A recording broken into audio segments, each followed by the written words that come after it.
Hey everybody, welcome to a very special episode of the show. We are joined today by Sarah Beth Goncarova. Did I get that right? You did. Yes. All right, we're going to end it there because it's all downhill from that point onwards. He says that every time. Just ignore him. It's all right. And joined as always by Eloise and Julian. Hi guys. Hello.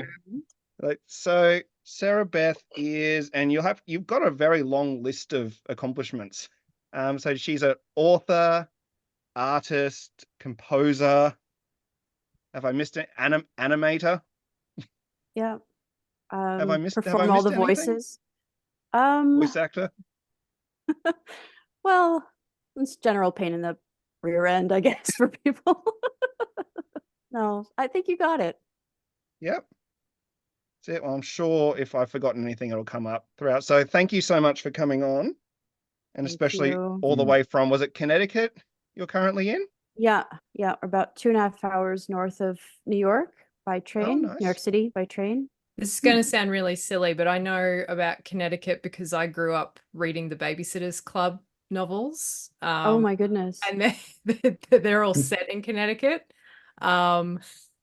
It's actually what got me into reading in the first place. I was a very slow reader when I was quite young, and when I discovered the Babysitters Club novels, that's actually what got me into reading. So they have a special place in my heart.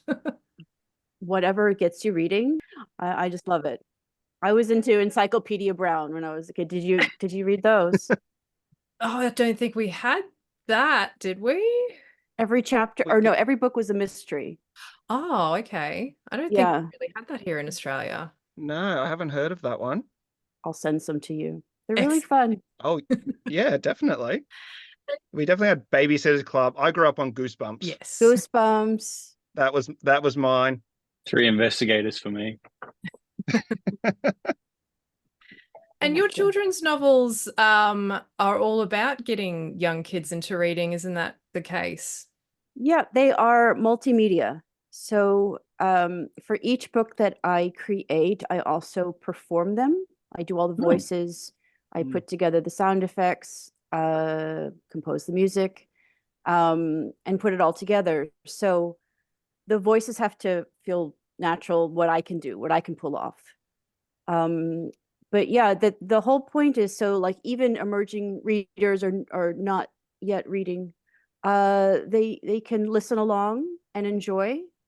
The youngest, the book that I have for 4 to 7-year-olds is an animation, so they don't even need to be reading at that point. I mean, they can just jump into the story, delve into all of it, and enjoy it for what it is. Curious siblings. There's a lot of kind of this cross, enjoyment, I guess, the co-viewing with parents too. So it kind of, they work to help kids enjoy reading, and whatever gets them reading longer for longer time, it's good. So for instance, my sister showed one of my first book to her kids, and the kids really gleamed onto a particular chapter. It was chapter 6. I think it's because it starts with this sound effect like that. I don't know if you could hear that. No? So kind of like a farting noise. It was like a squish. Like every kid loves squish. Squish. Like it's a so like I think that's part of it. So, but they would rewind that chapter over and over again. And there's one time I come, to the door, and they're reciting it word for word, the whole chapter. Oh, wow. They weren't reading yet. That's so great. They were not reading yet, but they could recite it at me. It's so wonderful to hear when kids do memorize a book, and then even though they're not technically reading, they can recognize what's on the page perhaps, so then they exactly. My daughter's favorite book when she was 2 was Where's the Green Sheep, and she had a day at kindy and was like not reading the book, but she was like, she just memorized it because we'd read it so many times. And the kindy was calling me up going, do you know your 2-year-old can read? I'm like, she can't. She just has memorized She's memorized it. it. Well, we're all the same way. Yeah. That's how we I start. still consider that reading. Yeah. It is. Yeah. Pre-reading. Yes. Yeah. No, Especially- exactly it is. And they play act it too, and then they play games and they're playing together. And so there's it's I'm trying to also encourage, it's kind of a weird way of doing it, but like off-screen time. Yep. So by creating these on-screen, but they'll take it up. There's games, there's activities that are kind of like suggested maybe slightly, and but kids get inspired. I had a Yes. girl create a banjo out of well, she emptied the tissue box, but it was an empty tissue box. I did see rubber that video bands. this afternoon on YouTube when I was watching through some of the videos you have on your channel. And the book series that you've written is a series of books in it's called the ABBA series, is that correct? Adventures with Abba. Yes. Yeah. My Yep. nieces and nephew call me Abba. Abba. Abba, what are you doing? So No, and yeah, I've watched through quite a few of your videos on YouTube, and what I really liked is it's not just you reading the book. Like you said, it's like a multimedia like presentation. It's like you're kind of just performing the book rather than just yeah. reading. And I actually work in early childhood. So I'm actually a teacher of the deaf. So I work with kids like 6 months old to 5 years old that have hearing loss. So I know from looking at that point of view, like including things like the facial expressions and just like all that kind of acting you do, I think would really help bring kids into that rather than just having someone read the book to them. Like a lot of the communication is through the eyes, the cheeks, Yep. all the little micro movements that we have. But and that's universal, right? Doesn't matter Yeah, if you're absolutely. what language you Yeah. speak or When you started kind of wanting to write a book, was that always your intention to put it out there as that kind of format, or did it just kind of evolve in a different way? it evolved. It evolved. So Yep. so during COVID, I was stuck on one side of the border from my nieces and nephew, and the borders were closed. I didn't have a car, like we wouldn't have been able to get across anyway.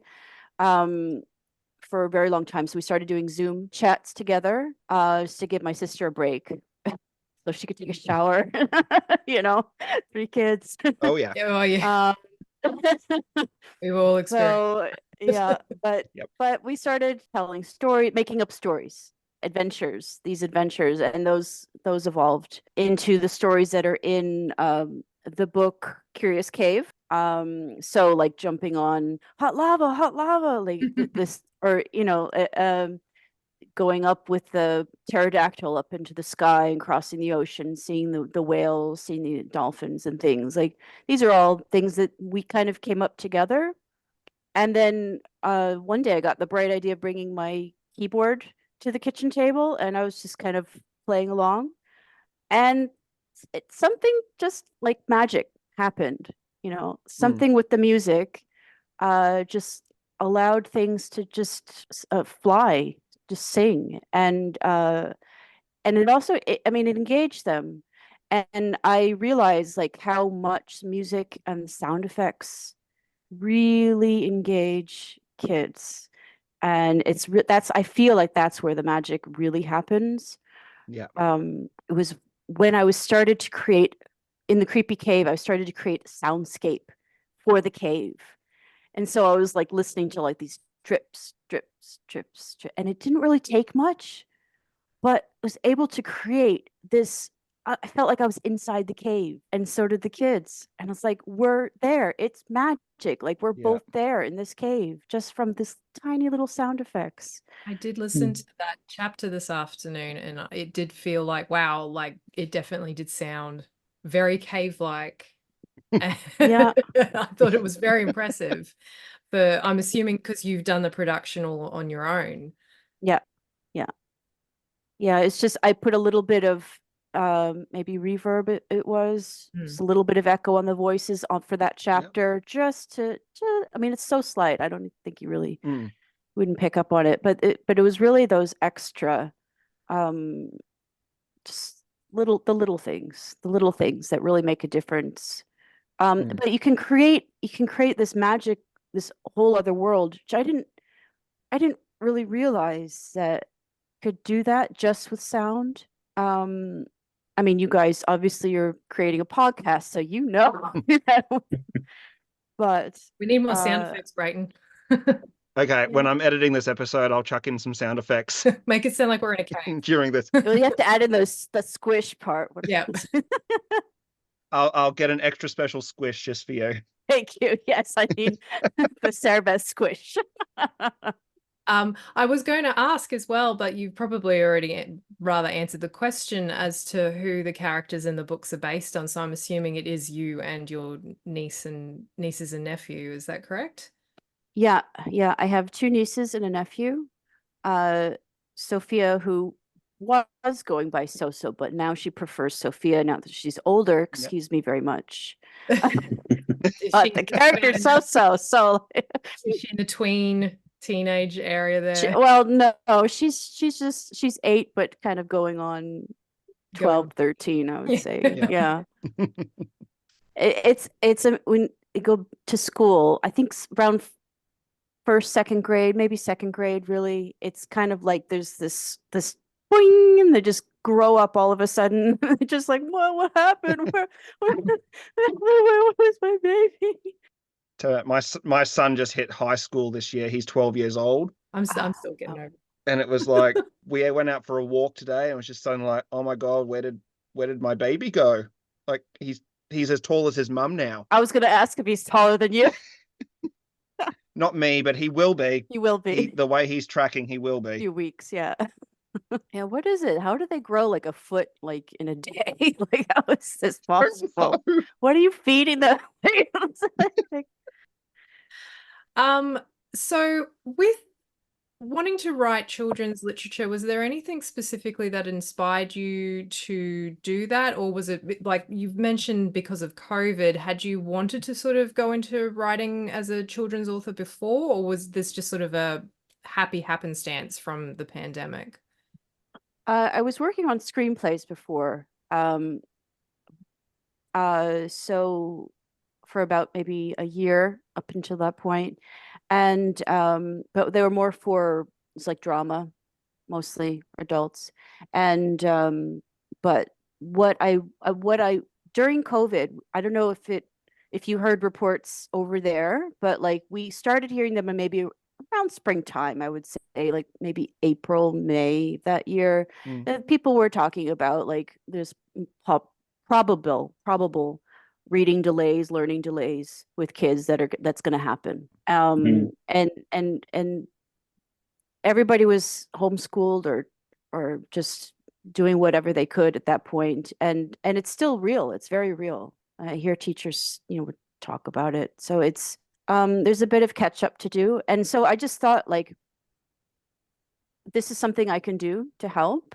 If I can make kids laugh and get them interested in reading even just that one chapter over and over again, maybe something will click and they'll pick up another book, and it's just kind of a bit of a butterfly effect.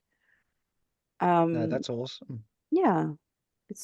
And one thing really struck me, especially when I was watching, and the title escaped me, the animation that you made about the banjo.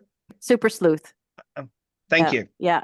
One thing that really struck me, especially towards the end of that, is how you use the phrase, I think she's trying to tune it and is tightening and tightening, and it snaps. And you actually use the phrase like the prehensile strength of the rubber band. Yeah. It's like, that's a big word, like, but you're also like, yeah.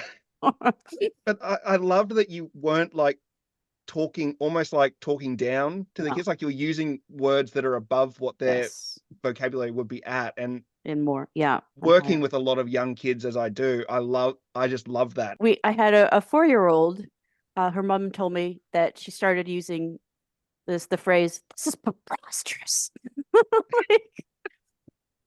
I think, talking down to kids, it doesn't really help them as much as kind of raising them up a little bit to just, I mean, we'll meet them where they are. Every kid is different. Every kid learns differently, comes from like uses different parts of their brains or skills, everything. So like wherever they are, this talking down to them is not really helpful. But Yes. and improving the vocabulary, even just everyday working vocabulary. I mean, it's from what I've heard from parents of kids that have read it, like it's phenomenal actually. It exponential within just a few weeks. And that's even just the memorizing part. Like they weren't even reading yet, like just everyday talking vocabulary. So yeah, I like to put little zingers in there like that. Just they don't have to know what it is, but they get it, because I also kind of the younger child right after it said, if you pull it too tight, it's gonna blow. So like they get it, like They work it out from the context. They'll work it out. Yeah. Yep. And maybe they'll put it in a drawer in the very back of the memory palace one day. Physics, they'll be in college physics. Wait a minute. I remember that video from 15 years ago. Exactly. Because I guess with us, you've got the full end of the spectrum, because I work in early childhood and Julian's actually a high school English teacher. Yep. So he sees the end result of it. Yes.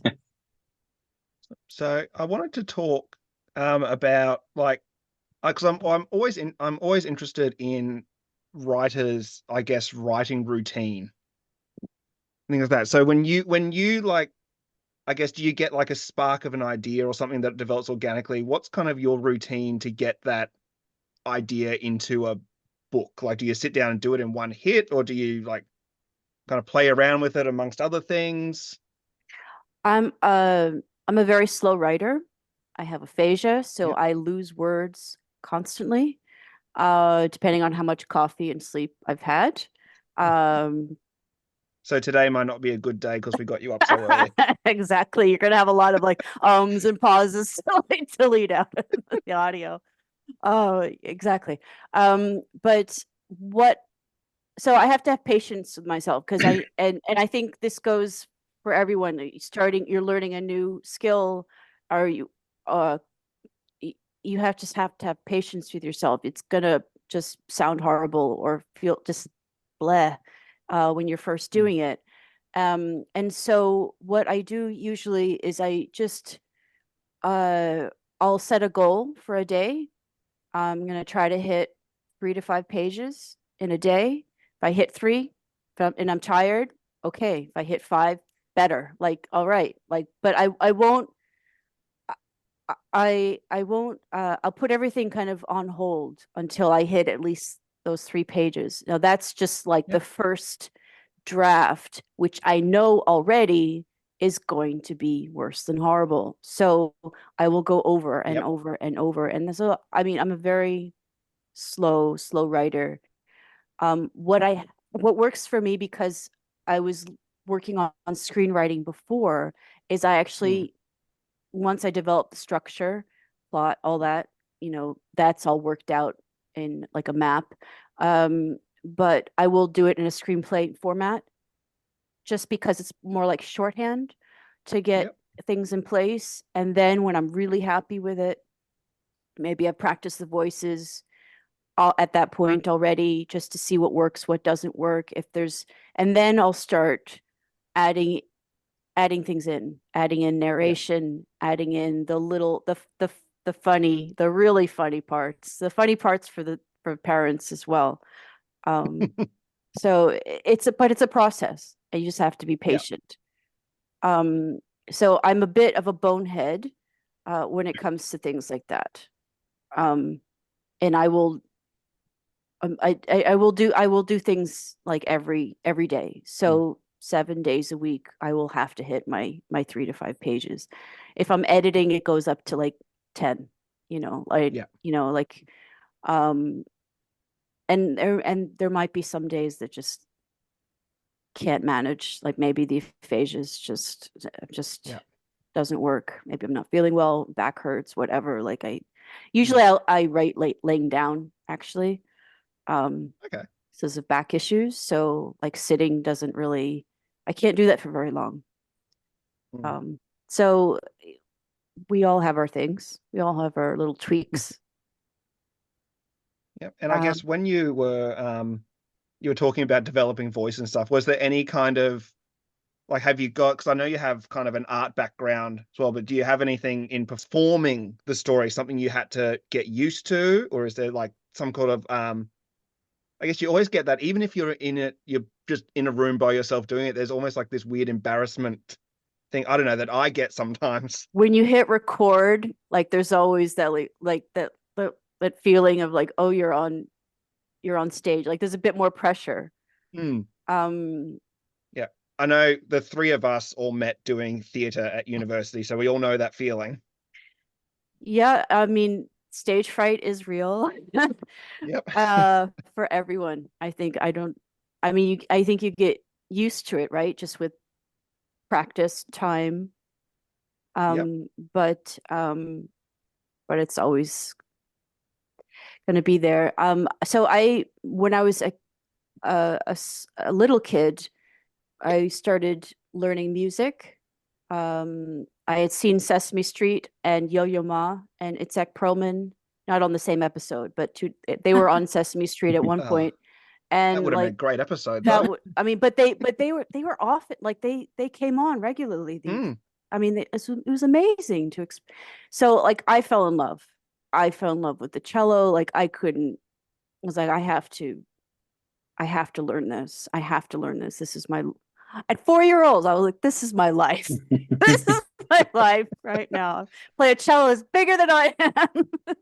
I have to say, Crouching Tiger, Hidden Dragon is like one of my favorite movie soundtracks of all time because Yo-Yo Ma's playing is just, oh yes, it's just heart aching. I can't describe just how beautiful that music is. There's something about it. I love that soundtrack. I just, oh yeah, it goes right to your heart. That's fine. I'll rewatch that movie again. Oh, it's gorgeous. It's gorgeous. Oh, great movie. But yeah, so I mean, I started kind of, I asked my mom, could I get cello lessons or should I start learning the cello? She's like, no. I was like, well, come on. Like, she's like, no, not until you learn piano. I'm like, okay, can I have piano lessons? No. No, that's just not fair. She's like, no, she start reading. I was like, fine. I walk off to my room, slam the door, pull out my dictionary with apple and like bear, like up and all that, and I lay down on the floor and taught myself. I think it took a few hours, few days, and I finally emerged from the room like, I can read now. Can I have piano lessons now? I proved it. So you did eventually learn cello? Yeah. Lovely. Piano, and then cello. So I was on the stage a lot, but not speaking. And because of my aphasia, I always had this just terrible fear of just, I'll be out and what will happen? I will just totally, flub and screw up and I'll be just humiliated. But with music, if it's memorized and I'm practicing for hours every day, like you get it into your muscle memory. You can learn hours and hours of repertoire, right? Like I don't know how, as theater, how do you memorize 2-3 hours worth of text? Like that's incredible. It's a very good question. I don't know how you're not I did even it. reading your part, like you're learning other people's parts as well. So like hours. Always learn everyone else's parts so that you know how to get yourself out of trouble if someone forgets their line. And it's not perfect because I once forgot a full half page of dialogue from a monologue I had to deliver. And then I got to the end of the monologue, realized I'd missed most of it and prayed that the people on stage with me would pick up and just keep going. And I bet they did, thankfully though. they did. Yeah. It happens But to there all was, of us, right? Like, yep, no, we're human. there's just that split moment of panic and going, oh God, oh God, oh God. I mean, at least it was monologue, so Yeah. yeah. Julian can tell you about the time he was in a production of The Crucible where someone skipped 5 pages worth of dialogue. Woo. Yeah, and then threw a line at me. I was playing John Proctor, and we were in the court scene where he's trying to clear his wife's name, and there was 3 or 4 pages of dialogue completely just skipped, and they threw a line at me that didn't actually exist in the play, and so everyone's just staring at me, and I looked around, and they're all like, "Nope, nope, this is on you." Oh my goodness. So that was a fun time. Yeah. They skipped over the fact that your wife was pregnant as well. Like that just didn't get revealed. Yep. Kind of important. That's kind of important. Yeah. Yep. No, I definitely relate to everything you were just saying, Sarah Beth, because I took it upon myself last year to start learning guitar. And it's been just over a year since I started, and I only now feel like I'm passable at some songs. There's still a long way to go, but I definitely relate to all that you were just saying. It's an important lesson for kids to learn too. Mm. I remember I was doing yoga just like on a YouTube with a YouTube video like in the living room, and I asked the kids like, "Do you want to do yoga with me?" She's like, "No, I'm terrible at yoga. I've never done yoga in their life." Yeah. How would you know? But it's the same thing. Like Yep. of course you're going to be horrible at it at first. It's okay. It's okay. Yep. It is, yeah, it's one of those things where kids do get very anxious about being terrible at something the first go. And I know specifically my son took a very long time to get into reading because he couldn't do it straight away. Like, and he's been like that his entire life with everything he's ever tried. If he can't do something the first time straight away perfectly, then he somehow failed at it. I don't know where he gets it from. Pointing at myself. So I think, and he would watch YouTube videos as well of books being read out, because we had that during the pandemic where his teacher set things of, okay, read a book, or you can go onto this YouTube channel and he can watch these and sort of follow along. So that really did help him. And I think it's one of those things where I don't know if you have it in America, but here in Australia, we have like I think it's like the first 5 years campaign, which is talking about how it's really important to read to your children and sing to your children and do like all the nursery rhymes and all of that sort of thing. And parents do find it difficult, I suppose, in this fast-paced day and age where usually both parents are working full-time, if not multiple jobs.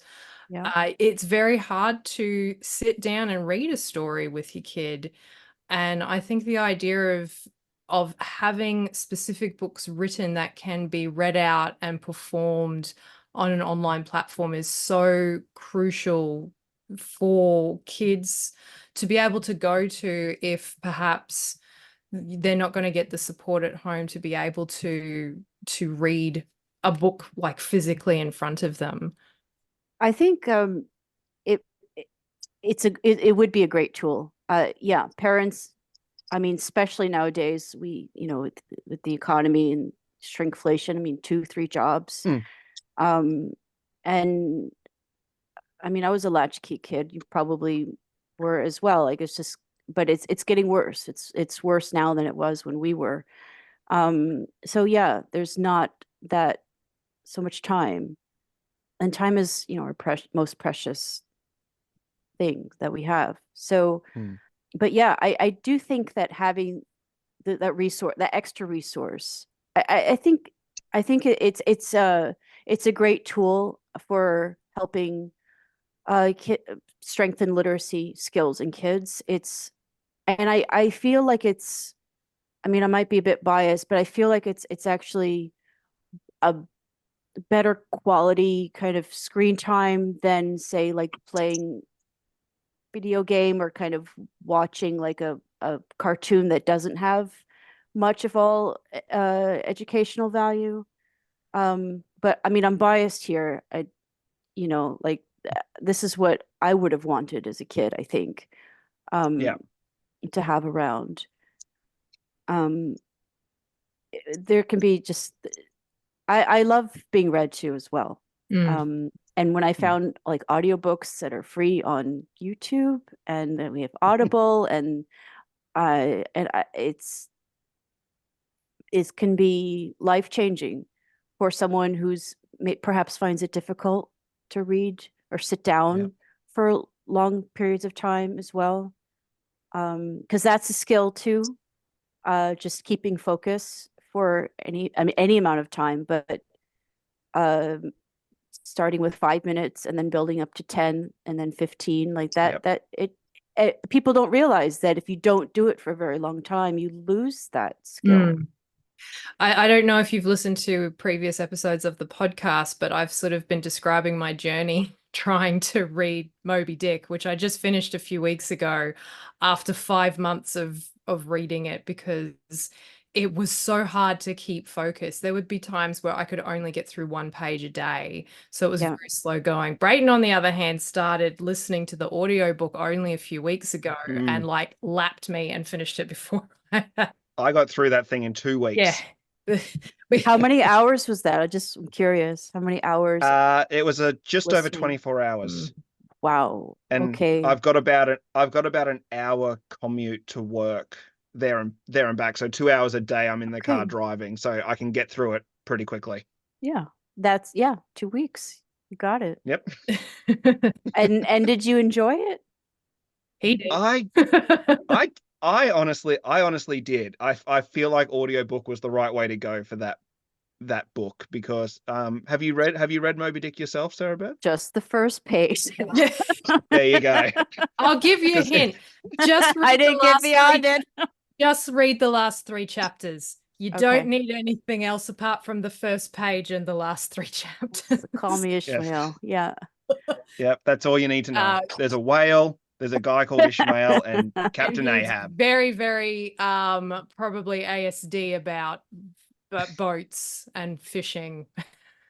Yes. So like I said, the story itself was great, but the huge chapters in the middle that's just information dumps about whaling seems a little excessive, at least by today's standards. Describing other books that he's read and recommending them.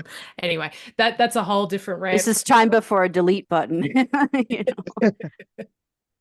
People writing books out by hand, and I mean, yeah. Yep. Actually, that leads me on to another question. Do you edit the books yourself? Do you pass them off to your niece and nephew to kind of glance over before you go through the publishing process? They have seen multiple copies, and even 2 editions of the second of Heartbeat Drum. I completely rewrote the book because I just didn't think it was funny enough, for them. So I just wanted to tweak it. But yeah, I do include them pretty close to every step of this process. Like the animatic they saw before I animated. I have 2 animatics kind of for the first 2 scenes of the first episode. And yeah, if I can make them laugh in an animatic, I'm good. They have seen, I've performed out chapters just to see, what the reaction is. They've helped kind of give me the go ahead on different versions of how the design of the characters look. And that was actually many months of kind of figuring out what was going to work. So yeah, no, they've been part of the process.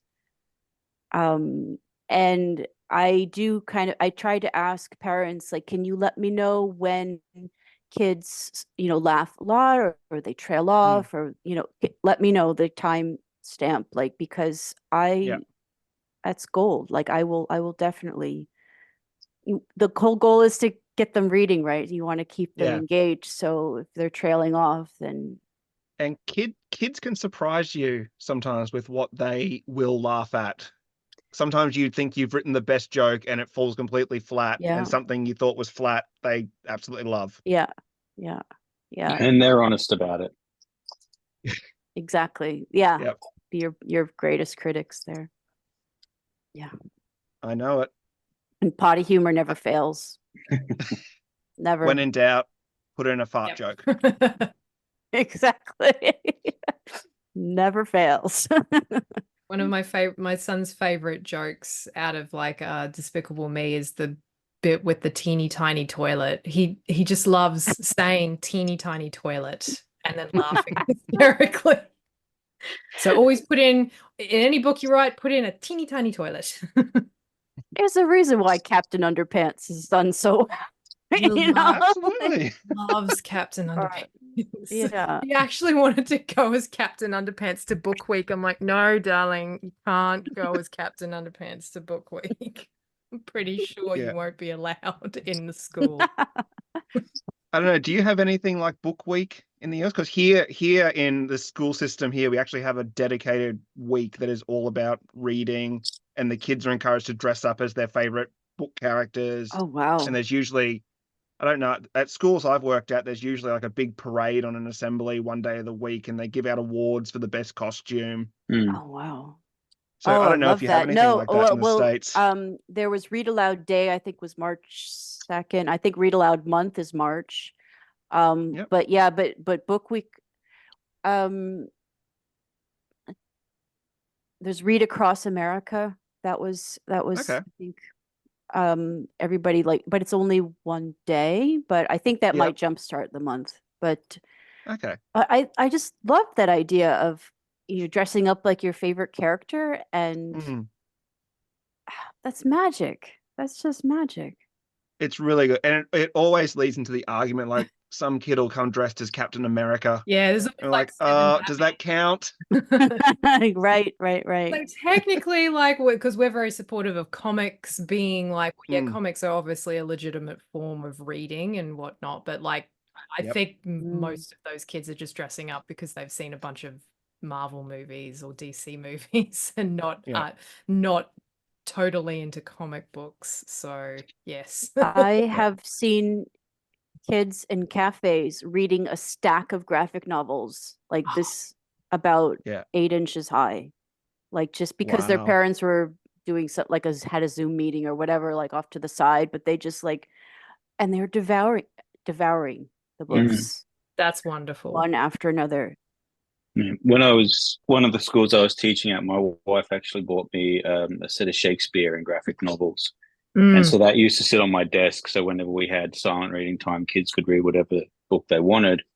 And I was always surprised how many kids would come up and grab one of the Shakespeares and read through it, and just absolutely loved it because of the format. It was accessible to them. Yeah. They could get through it. Yeah. You say the other thing we have that I really love, we have National Simultaneous Story Time. So every year a book, it's a kid's book is picked, and they say like on, I don't know, Wednesday, April, whatever, at 10 o'clock, every kid in the school system is reading this book. Oh, wow. Right through the whole country. And they're really good at putting it into like translating into different languages. And me working as teacher of the deaf, they always do a recorded version in sign language that we put up for the kids to watch. So yeah, we actually have quite a few reading related things here, which is nice. Do you wish there were more? Always. I wish they'd bring back the old book it program, which I think you guys had over there as well. Yeah, you read a we did certain have number that. of books and you get a pizza. You got a pizza. Oh, that's right. Yeah, we used to get pizza at the end of that. Now it's just yeah. You had to write out all the books on that little tab, the lines. You got a pizza. Yeah.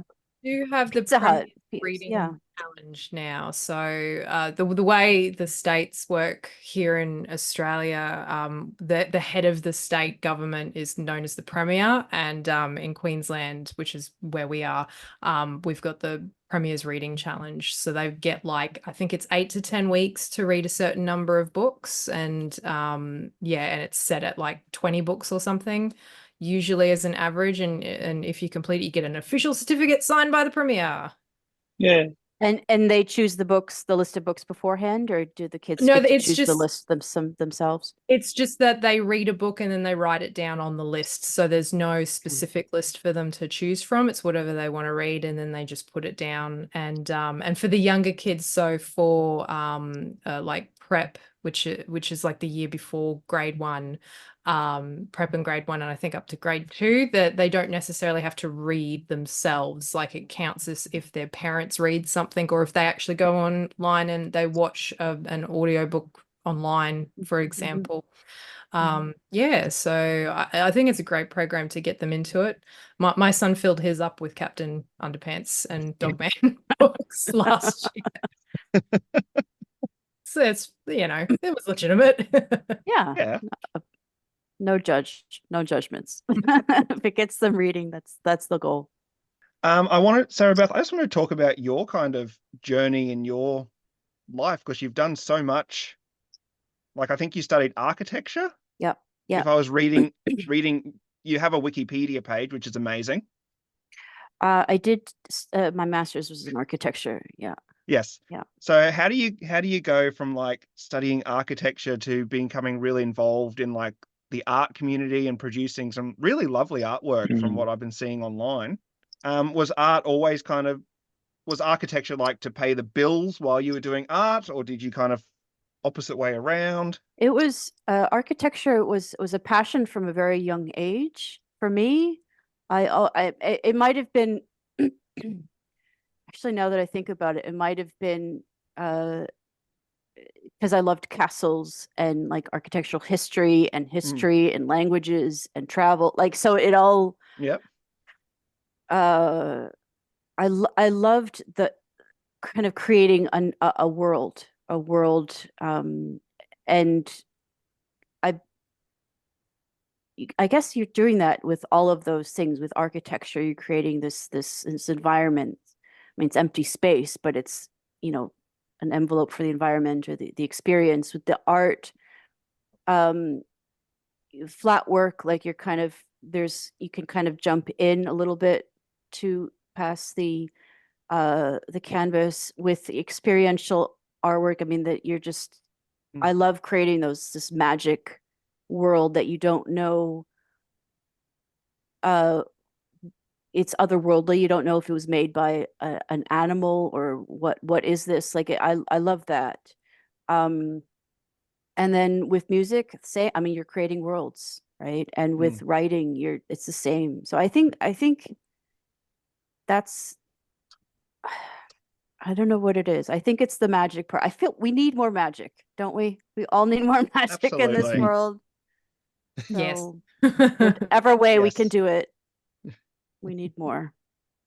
Yeah. I had a look at some of your art online today when I was doing a bit of research, and I have to say, like, some of your pieces were quite stunning. At first I thought some of them were actual photographs that you've taken, the series of where you've got like the rain patter against what I'm assuming is a piece of glass looking out like through a window on a rainy day. That they were stunning. I just wanted to call out, there was an installation you did called Habitat for June Bugs. That was like, I was just staring at that picture for about 10 minutes going, oh, it's so pretty.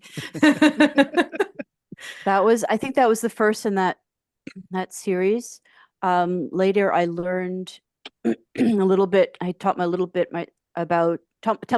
about electronics. It took me about a year actually, but I learned how to solder like under like a double magnifying glass. And I was able to create outdoor spaces that are surrounded by fireflies, and the fireflies were LEDs that they're the size of a piece of dust, And so even if you're looking for them in the daytime, you won't see them. And they're soldered to wires the size of like a very fine hair. You just won't see it. So there's magic there. And I'm actually going to be recreating that piece, or actually it's going to be a much larger scale for Midsummer. I'll have 600 fireflies. Oh, wow. And it's based on an actual firefly song, the pattern that the lights that's programmed into the chip. So it's a bit of software, a bit of hardware, but it's just the tiniest bit. But it's all kind of to create these happenings, these things you just stumble upon. You're like, what is this? Like, what is going on here? Is that going to be for a specific like art festival, or have you been commissioned, or what was that? What's it going to be for exactly? As a friend who he's creating it's a midsummer party. He's very in tune with the Lithuanian community here in this town that I'm living in, and they have this midsummer night. There's fires. There's going to be I think maybe 100, 200 people, but I mean it'll be outside on property, and he just wanted magic. He wanted it to be magic. He wanted people to just have that experience, just being transported just for a little bit. So yeah, there's trees on the property, so I'll be scaling up the trees basically with my little firefly and like wiring everything up. It'll take me, I mean, it's a little bit less than 3 months now away. So I'll have 100 chips to program and 600 fireflies to solder. So I better get moving. I was going to ask, do you do this all yourself, or do you have a team helping you? No, I do it all myself. I would love a team, but no, as of now, no. That's amazing. I'm always in awe of people who can just sort of create visual art. I remember one school I was working at, I was really good friends with the art teacher, and one staff meeting, we were all very bored. And I look over and he's just creating a comic sketch out of thin air off the top of his head. And it just always amazes me the process of creating something visually so amazing. And so I wanted to ask, because you talked about your writing process and how you set yourself to write this many pages a day. When you're creating visual art or a painting, or like you're doing with your fireflies and stuff, do you set yourself a target of, I'm going to work for this long on this project, or is it much more of a, I know I can only do it when I'm inspired to do it? No, I don't wait for inspiration. It's like you set a goal. So the first day that I'm working on it, say I am the Firefly project. I'm shooting for 600. So I don't know. I don't remember how long it takes me to solder one. I think about an hour if I'm doing it. So I might be able to get 6, 8 done a day. Like that's chips and all the soldering, every single bit. So and it also depends on my back. I mean, soldering, you can't, at that scale, you can't do standing up really. Like you really have to be kind of hunched over, and it's very, very micro work. So there's that constraint. Yeah, for sure. But so just, I hit a target. So I'll go try one, see how I'm feeling. If I can go take a break, stretch, go outside, have a snack, and then come back to it. And like I said, I'm pretty bonehead about things like that. So, which gets me in trouble, but then I'm using it for good. And I guess when you see the completed project, do you still, after all this time, do you still feel that kind of like, I did this, and you feel that magic yourself? There's definitely some pride there. But I like giving it to the world. I like just leaving it there and let people find it themselves. For instance, I'll create something and just leave it in the woods. And it could be like 5,000 dragonflies just kind of randomly there. Like people come across it and like, what is going on? I love surprise art like that, where you just Yeah. wander about and you're like, whoa, what's this? Yeah. But it has to be, for me, you need to not be able to figure out how it was made. So there has, like, if you're seeing like things hanging bound by strings, no, like it needs to, the illusion needs to be complete in my head. But yeah. Now I'm beginning to think, were you behind that random stone spire that appeared out of nowhere in America and then disappeared just as mysteriously? There's a certain beauty in that, isn't it? Just to have something that's ephemeral, and not take credit for it. You don't know what it is. There's something to that. Especially in this day and age, like everybody wants like that external approbation. Like, do we really need it? Or can you just make something for the sake of making it and leaving it, gifting it to the world? Like the Toynbee tiles, which people still trying to figure out years later. What does it all mean? And I'm sitting back here going, it's just some artist who thought he'd put a bunch of stuff around and make everyone talk about it. It's a conversation starter. That's its own art form, isn't it? Yes. Yeah. Well, I'm inspired to just go out now and randomly leave, I don't know, bricks with painting murals on the side of them just in the middle of the forest now. We did have the painted rock phenomenon a few years ago. Do you remember that one? Oh, yes. People were leaving little painted rocks for everyone to find when all we were allowed to do was walk 5 kilometers away from our house and then go back to our house. Oh, during COVID. Yep. Yes. Yeah. Okay. There were Facebook groups people would paint little patterns, leave a rock, and then they would say you can either take a photo of it and post it on this Facebook page to say you found it, or you can take it and re-hide it somewhere else for someone else to find. Oh, wow. So for a long time you'd be walking through the garden in a shopping center or something and you just see this random painted rock that someone had left however long ago. So that was really nice. That's like a movement, because you never know who's behind it, but you can kind of come together. I mean, at least online for a bit. Oh, I love that. And there's that sense of discovery. My kids got really into it. Oh, yeah. Yeah, it was really nice. But then once everything kind of started opening up again, it kind of fell by the wayside, unfortunately. We'll still find rocks every now and then here where I live, because I live in like this very foresty kind of suburb.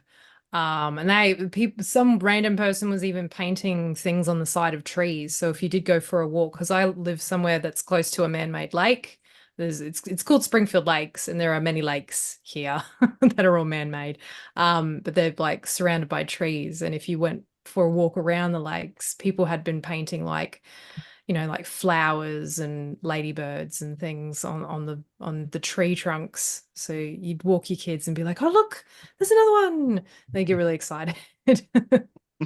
And if kids see it, then they're like, I'm going to make one like that too. Yeah, I'm going to draw that out. Like we went home and started painting rocks. Yep.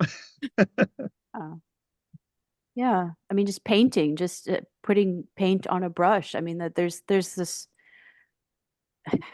there's a magic to that as well, isn't there? We spend so much time on screens and on our computers, phones, all that, tablets. 2 nights ago, I was like, you know what? I really have to alter this dress for Easter Sunday. And I put everything away. There's no computer, everything away. And I just was threading a needle, doing I didn't have sewing machine, just doing everything by hand. I mean, I could barely thread the needle. I couldn't really see it all that well, which is like, what? And my fingers, like they weren't, the fine motor skills I was struggling. Never struggled with that before. but there was something, I mean, 2 hours later, I was just doing like a simple running stitch just by hand, and it felt very, very centering, very calming, in ways that I don't know if I've had since really shifting onto like this online life, you know. Mm. I feel like when I have like phones, the notifications on my phone and stuff, I find it's really distracting. It'll just take me out of a zone. Um, it's not it's not productive after a Mm. while, or even after a little bit. So I think we have to be careful of that and make time for things that are off screen, and reading and making Mm. and just doing and creating, letting ourselves be bored, letting ourselves create with our hands. I mean, whatever it is. Yeah. It's funny that you say, like, nowadays being the ability to sit there and be bored is almost like a learnt skill now. Yeah. Yeah, it's like a luxury because Yeah. we don't allow ourselves, because it's this constant mindset of work, work, work, work, work. Mm. It's I think it's a bit destructive. There's something that's Mm. going missing there with who we are. I mean, our brains are what, 200,000 years old, or Yeah. but computers and being online, we've only had for a blip of that time. So our brains Mm. are still 200,000 Mm. years old, like dancing and telling stories, or creating fire and worrying about, you know, um, more basic things. So, or watching the stars, seeing Mm. the stars, even. Oh, Do you have, it's Yep. so hard to see the stars because of all of the light pollution here. Like yeah, you really have to go out bush to really properly see the sky anymore. Like you'll see one or two of the brightest stars, and it's probably Venus anyway, so it's not even a star. yeah, But yeah, that's something that I do definitely miss, because it's definitely Mm. changed a lot since I was a kid. I can remember looking up in a suburb not too far away from where I live now and being able to see the sky, and just cannot see it anymore. So Yep. yeah. I had one last question in relation to the books. So where are you going with the Arbor series now? Are you planning on writing anything further, or are you planning on branching out onto any other type of children's story? uh, what I would like to do, I would what I well, what's happening now is I'm getting my books translated into Arabic, Mm. and then have them Oh, kind of cool. performed in Arabic, Palestinian Arabic, and we'll do the same sound effects and the same music. And I mean, I'm going to need a team for that, because to help me get that out into the world. But I have like people that I know there on the ground that I would, Mm. I mean, power situation is, it's always going to be an issue. I'm not really sure like how doable playing anything on video would be, but maybe radio, maybe. I'm not sure. I have to really kind of get in there and ask. But then I also think like being on performing these, maybe kind of scraping the audio and putting it on radio podcasts. Um, there's from what I'm learning, some countries are they're investing money into children's radio. Um, I know Germany for the past 2 years has been doing this, and I think France and Italy have been taking. They're doing the same now. So, and it's and there's so much benefit to this. What I would love to do is kind of have maybe perform like a chapter a day, take like 8 to 10 minutes, 5 to 8 minutes, something like that. Like Mm. cereal for your cereal, like have it on in school, like before school, like while kids are eating breakfast or something before they get ready for school. I'd love to bring back like serial and radio plays. Mm. For kids, like to make it part of their day, so they look forward to it. And then you never know where that's going to lead them. They might get into it, start writing their own stories or performing, or so I think like creating a workshop, like let's make a radio play, even like that might be somewhere to go. I know the last month of school, June, like when kids have, after they've finished their exams, and there's kind of this lull, and teachers are maybe looking for some creative projects to do. I'm creating a proposal for a workshop that would kind of engage music teachers and English and theater, to create like a script, character, world building, all of that, and then developing the characters, the voices, and performing that, getting the best takes, editing it together. And then in the music classes, you create your own sound effects, you create like a sound palette, a sound motif, and let the kids go, like assign them each a scene, and just let them see how they would want to create some music for that, and then put it all together. I think there's a lot of like outreach with schools that could be done. See, there's a lot of possibilities, but I think radio is. I'd love to see like a resurgence of children's radio, and I mean it's not quite there yet in the US, but I mean there's children's podcasts, but I think it can open up new worlds again. I'd love to know more about that project that you were talking about with schools as you develop that. I work for a distance ed school. And so, of course, a lot of our stuff is online. And one of the things the kids struggle with is engaging with each other. And I think because they can do it through screen, but because we're all across the state, it's very difficult for them to really engage with each other on a social level. So I think something like that sort of a project would be just amazing and perfect for an online school to sort of try and develop as well. So I would love to hear more about that project as you develop it, if that's all right. I think working with teachers and just like hand in hand, kind of developing it as we go, I think that's the next step. So I think that would be wonderful. As for more books, there's always more stories. I have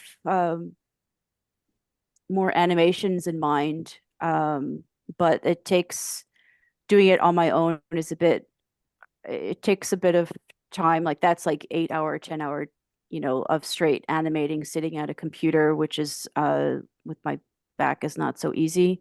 But if I could put together like a team, to help move that along a little bit, I would love to get those out into the world.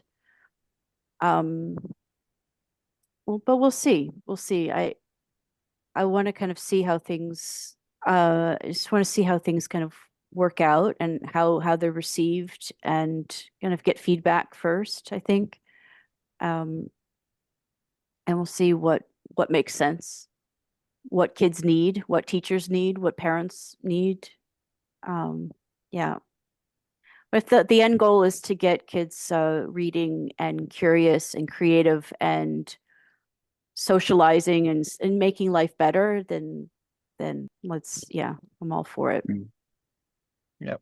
I think that's the theme of this episode, from what I can gather, is that we need to create more and put magic into the world. Yeah, we do need more magic in the world. We do. Absolutely. I think that's a really good sentiment to end on then for this evening, or this morning from your point of view, Sarah. Have you got somewhere that people can find you if they're interested in your books or your work? There's claygrousekids.org. I can send you the link if you want to put it in the description. Yeah. Any links you have, I'll add it to the show notes. Yeah. The books are on Amazon, but that's the main website. It's a .org. I had .com, but I was locked out of it and I couldn't remember my passwords. Oh. I had to start a whole other website. Thank you, Wix.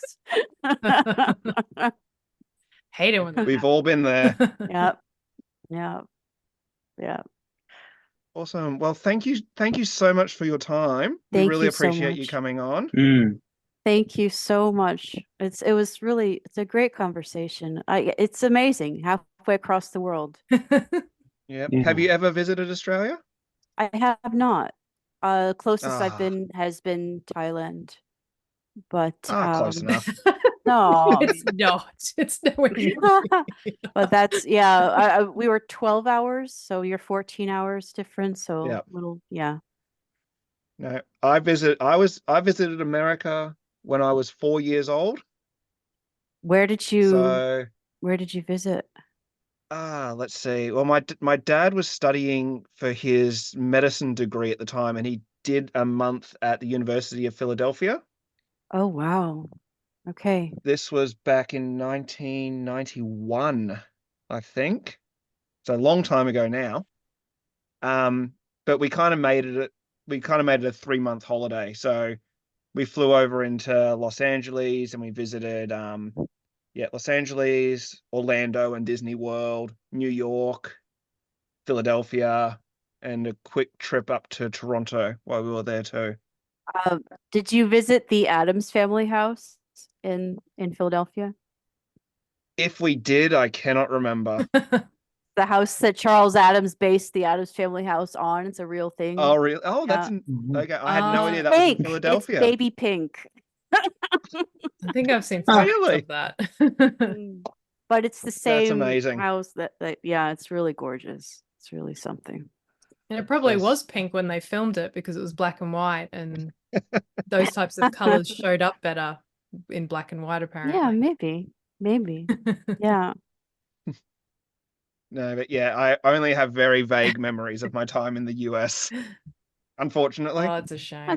That's probably a good Yeah. thing. No, I'm just kidding. Just kidding. Well, if you're ever visiting Australia, hit us Yes, up. definitely. Oh, come- absolutely. Absolutely. I wrote, actually, I ghost wrote a memoir with a woman who she moved to Australia in the 1950, I believe, to Adelaide, I believe it was. Okay. And she was on the radio. She's a radio kind of broadcaster. She did multiple languages and became quite famous, actually. I can run over and get the book, but I'll send it. I'll send you a link or something. Yeah, please do. Yeah. Be very interested in that. Yeah, she was quite something. Yeah. Wow. Sonia Gramani. So anyway, I think I read something about the book I think I read something about the book when I want to say researching, but it was more like stalking you over the internet to prepare for this. Yeah, That's what it kind of felt like anyway. I've done a lot, so you're gonna have your work cut out for you. Good luck. Tried my best. Yeah. But yes, we really appreciate you coming on Yeah. tonight, this Thank morning. you. Thank you. Wherever anyone's Yeah, listening. wherever you're listening from. Yes, thank you very Yeah. much, Sarah Beth, Thank for you joining so us. much. Thank you. Can't thank you enough. All right. It's so great to meet you, and talk soon. Great. Yes, you too. Thank you.